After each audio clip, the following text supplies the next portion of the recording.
Hey guys, it's Zamani. My business line is Z.Arts, and today I've got a little bit of a get ready with me and a short finance video just for a little bit of tips for teens. Probably not actually short because you guys know I like to ramble, but just a few little tips that I want to give people in high school that I wish I would have known myself. So other than that, let's get into it. AngelLaCiencia.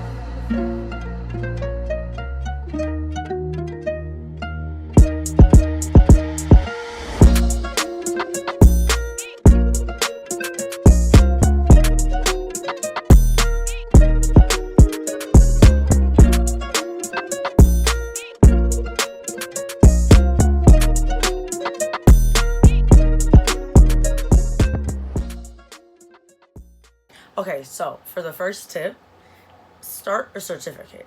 Now, I know in high school, not a lot of people have bank accounts yet, but that's something that's really important for helping you save. Now, I know that whenever you get cash, you might want to spend the cash that you have, but at the same time, there's also a lot of change that we don't use that could be put to use.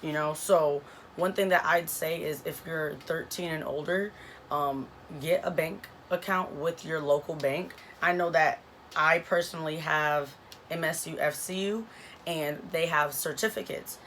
It's basically just a savings type of fund where you can put the money in and you're not allowed to take it out. So if you give them $2 but you want to take out one, they're going to take out $1 as a consequence. And that's specifically with like MSU FCUs. So it's kind of giving you that consequence of if you're taking out of your savings account, which can be good for kind of building that accountability of spending the savings money. But what I like to do is I have a little jar that I collect all my change from. If I have any spare change from going out to eat, when I paid with cash, I'll try to take out all the change besides my quarters and put that into a little jar, and either at the beginning or the end of every month, take it to the bank or take it anywhere where you can like submit that change. I specifically take it to the bank because that way they're not going to charge me for using their little change machine, and then I can also deposit the little receipt right into my account if I go to the bank. So I just collect as much change as I can. And I wouldn't say beginning of the month if there's not a lot of change in there. But at the same time, how much money you're putting into the certificate is just as important as how often you put money in there. Because with certificates, you're also accruing interest for how long you keep your money in there. So they end up giving you incentives at the end of every month, and you kind of get a percentage. You get an interest every month for how long you keep your money in there. So what I accidentally did one time is let my certificate roll over past the time that it was due. And of course, since the interest has been continuing for more than a year, I noticed that I get really high interest rates with that.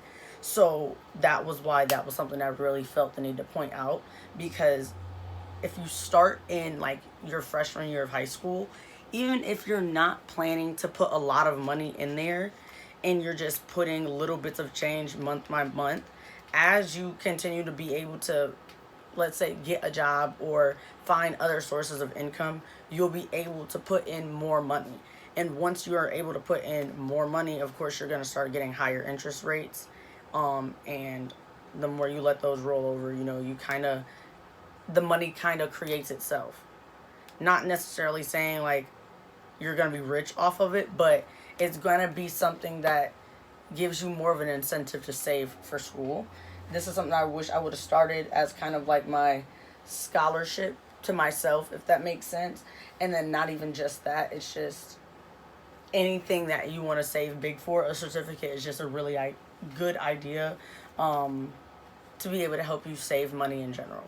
Just something that I feel like a lot of teens would be finding useful, because even if you don't plan to go to college after you graduate high school, if you wanted to give yourself that 4 years of just change that you've been saving up to yourself as a gift, now you're able to graduate with additional money as you're stepping into adulthood, you know? So it's never a bad idea to get a certificate, if that makes sense. Now, if you're planning to constantly try to take money out of the saving account, then MSU specifically also has smart savers, where on the app you can like separate the money into different categories, and when you pay for stuff, it won't pull out unless you take it out. It won't like take the money out unless you take the money out yourself, but there's not really a consequence to that. That's also gonna accrue interest, but I feel like the certificate just kind of holds you more accountable to not take money out of it while you're, saving up for something big. I've had money in my certificate so long that I think that my interest is up to $6. It's giving me about $6 every month. And although that doesn't seem like a lot, just a few months ago, it was only giving me a few cents. Now, this is me putting money into it as if it's a bill. So I've been putting, I guess, like a sixth of my check. And the reason I say a sixth instead of like a certain dollar amount is because one of the ways that I split up my money, to have my spending and savings, is by percent. After school programs are definitely a great way to get yourself started networking and getting to know those people that are going to be, a part of your future possibly. Even if you think you may not see these teammates forever, you're definitely still developing skills that can benefit you later on in life. And I'm not just talking about sports. I'm talking about like programs of your interests. Like, don't ever think that the program's too silly to join or thinking that it's useless. Like, if you're interested in something and there's an after school program that is fitting to that, do it. Don't hesitate to do it. And the reason I say that is because there's a lot of after school programs that I participated in that ended up helping me when it came to resume building when applying to college. It not only helped me with resume building, but it also helped me network with a lot of people. I met a lot of different people outside of school that I still communicate with on a regular. And not even just that, like, I keep in contact, not even just my peers specifically, but I also keep in contact with a lot of the mentors that I've made. And I graduated 2 years ago, and I still talk to the mentors that I met in after school programs in elementary school. So they're definitely people who are helping impact what I do now that I'm out of high school. And that's if you have a really close relationship with them. And I'm not saying it's impossible to still reach out to these people, but think about it. When you're applying to scholarships in the future, and even though scholarships start now, that's another point that I'm going to get to in a bit, but when you're applying to scholarships in the future, or you're needing a letter of recommendation, these are the people you're going to be asking. You don't want to always ask your teachers, because sometimes students don't get real personal relationships with teachers. A lot of times it's the assignments and you guys leave, but your teachers are also a great way to get those recommendation letters as well. And just networking with the faculty at your school.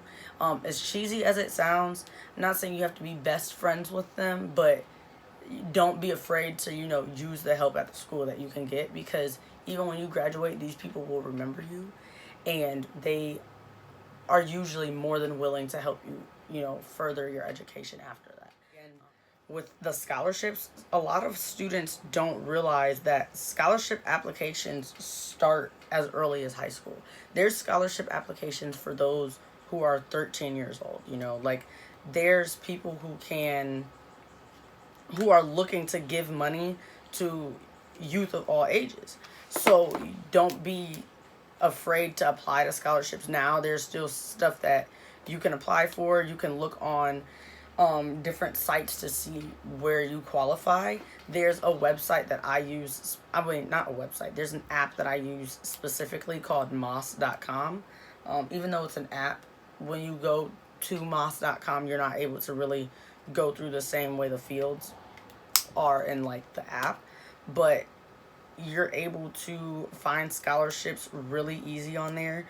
They've got AI to help you write your prompts for these essays, and I'm not saying just solely use AI, because that's sometimes very noticeable, and the AI is only really going based off your profile, so it does add a lot about you into the essays it's writing, but it definitely sounds like it's AI. It doesn't sound like it's a person who wrote it the way they, have the AI write it, of course, but it's just something that can give you a good start. What's something else? Scholarship Owl is another site that I've used for applying to scholarships. It's something you do have to pay for, so that I wouldn't recommend as the first choice. I definitely recommend Moss, because Moss is free. But for Moss, if you pay for premium, you're able to sign up for an advisor to help you with your scholarship applications, I guess. It's supposed to make it where they're personally helping you get direct contacts with like other scholarships, I guess. I'm not really, sponsoring it, so I can't really tell you all the info because I don't know that. But like I said, look for local scholarships, look for state scholarships, search scholarships that are specific to you. Don't be afraid to search for scholarships that just apply to your race, scholarships that just apply to your gender. There's scholarships for those whose families in the military, who have disabilities. There's scholarships for people who've just been in car accidents. There's definitely scholarships for some of literally everything. And one of the hardest things is searching for the scholarships. So that's why I say it's a good idea to start as a freshman applying to these scholarships, because once it hits your senior year, it sometimes feels like it's too late, especially because that's when senioritis kicks in. You've already got all these finals that you're studying for, and a lot of the times you're not going to be able to find time to go apply to those scholarships. So my advice is to do that freshman year, so that it's a time where you're not having as much of a stress load.